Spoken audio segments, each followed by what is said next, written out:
बहुत सारे लोग इस बारे में सवाल पूछते हैं कि सिविल जज, मजिस्ट्रेट, फैमिली जज और सेशन कोर्ट के अंदर आखिर क्या फ़र्क है। तो इन तीनों के अंदर, चारों के अंदर एक ख़ास डिफरेंस है जो कि पावर्स का है, और इनको मुख्तलिफ पावर जो हैं वो हासिल होती हैं। अगर हम सिविल जज के बारे में देखें तो इसके पास सिर्फ़ और सिर्फ सिविल मुकदमात को डील करने की पावर होती है कि वो जो दीवानी मुकदमात हैं, जिस तरह के कोई लेन देन के मामलात, कोई दावा इस्तकरार हक़ या इस चीज़ों के जो मामलात हैं, उसको सिर्फ़ और सिर्फ जो है वो सिविल जज ही डील करता है। इसी तरीके से मजिस्ट्रेट को अगर देखा जाए तो इन दोनों का रैंक जो है वो तो एक जैसा ही होता है। मतलब सिविल जज और मजिस्ट्रेट की रैंक बिल्कुल सेम होता है, लेकिन मजिस्ट्रेट के पास ये पावर्स होती हैं कि वो जितने भी जो फ़ौजदारी मुकदमात हैं, यानी कि क्रिमिनल केसेस हैं, वो डील कर रहा होता है। तो बेसिकली दोनों की पावर सेम होती हैं। एक सिविल मुकदमात को डील कर रहा होता है और एक क्रिमिनल मामलात को डील कर रहा होता है। तो बड़े शहरों के अंदर ये होता है कि इन दोनों की जो है वो अलग-अलग से जो कचहरियाँ भी मौजूद होती हैं, और अलग-अलग से ये लोग अपना-अपना काम कर रहे होते हैं। लेकिन कई शहरों के अंदर, छोटे शहरों के अंदर आम तौर पर यही प्रैक्टिस है कि एक ही जज होता है, और वो बैक वक़्त सिविल मजिस्ट्रेट सिविल जज भी होता है और इस तरीके से मजिस्ट्रेट भी होता है।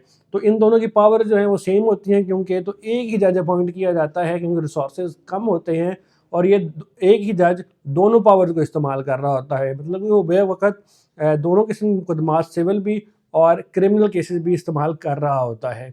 इसी तरीके से अगर फैमिली जज के बारे में बात करें तो वो एक स्पेशल लॉ आ जाता है जो कि फैमिली लॉ के मुताबिक है, जिसके अंदर ये है कि जी फैमिली लॉ के स्पेशल जजेस मुकर्रर किए जाएंगे। तो ये भी तकरीबन सेम ही बात है कि जो बड़े शहर हैं उनके अंदर फैमिली जजेस वगैरह जो हैं, उनकी अलग से कोर्ट्स बनाई गई हैं, या उनको एक स्पेशल सेक्शन जो है वो दे दिया जाता है कि यहाँ पर जी फैमिली और गार्डियन कोर्ट्स वगैरह बैठी हुई हैं। लेकिन अगर जब छोटे शहरों के अंदर या कई मुकामात के अंदर ये देखा गया है कि सिविल जज भी सेम ही होता है, मजिस्ट्रेट भी सेम ही होता है और फैमिली जज भी सेम ही होता है, क्योंकि इन तीनों का रैंक का कोई इशू नहीं होता, लेकिन तीनों के पावर्स सेम होती हैं। तो तीनों को जो है वो इकट्ठी ही पावर दे दी जाती है। मतलब कि वो फैमिली मुकदमात जब सुन रहा होता है तो उसको फैमिली जज कहा जाता है। इसी तरीके से सिविल मुकदमात सुन रहा हो तो सिविल जज कह लिया जाता है, और क्रिमिनल सुन रहा हो तो उसको इलाका मजिस्ट्रेट कह लिया जाता है। तो ये इस तरीके से तकरीबन तीनों की पावर्स जो हैं वो मुख्तलिफ होती हैं, लेकिन उनका जो रैंक है, जो उनका लेवल है, वो सेम ही होता है। ताहम इसके अगर मुकाबले में हम देखें, सेशन जज जो है वो इनसे एक दर्जा सीनियर कोर्ट होती है, जिसको सेशन जज कहा जाता है, और इसके साथ साथ एडिशनल सेशन जजेस मौजूद होते हैं। अब इन दोनों के अंदर भी फ़र्क जो है वो कोई ऐसा ख़ास नहीं होता। सेशन जज आप ये समझ लें कि पूरे डिस्ट्रिक्ट के अंदर एक सेशन जज होता है, लेकिन एडिशनल सेशन जजेस काफ़ी सारे होते हैं। तो अब होता ये है कि सेशन जज जो है वो एक जज जो है वो डिस्ट्रिक्ट के अंदर हेड उनका बैठा हुआ है, लेकिन नीचे जो सारे एडिशनल सेशन जजेस हैं उनके पास ऑलमोस्ट पावर जो है वो सेम की सेम रहती हैं।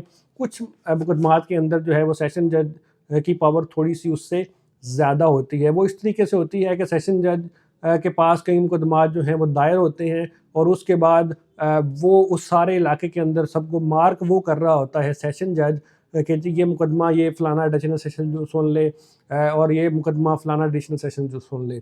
मतलब कि वो अपने मुकदमात उन सबको रेफ़र कर रहा होता है।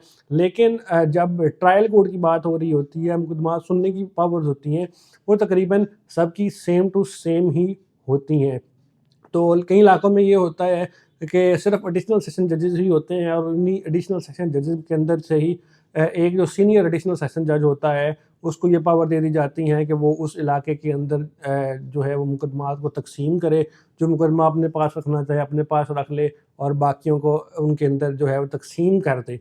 तो इसके अंदर कोई ख़ास रूल नहीं होता कि कौन से मुकदमे किसके पास जाने हैं। वो एडिशनल सेशन जज जो होता है वो एडिशनल सेशन जज उसको कहते हैं, या फिर उसको डिस्ट्रिक्ट जज कहते हैं। तो दोनों की पावर सेम होती हैं। जब वो सिविल मुकदमात को सुन रहा होता है तो उसको डिस्ट्रिक्ट जज कह लिया जाता है। इसी तरीके से जब वो क्रिमिनल जो है मामलात को डील कर रहा होता है तो उसको डिस्ट्रिक्ट जज कह लेते हैं।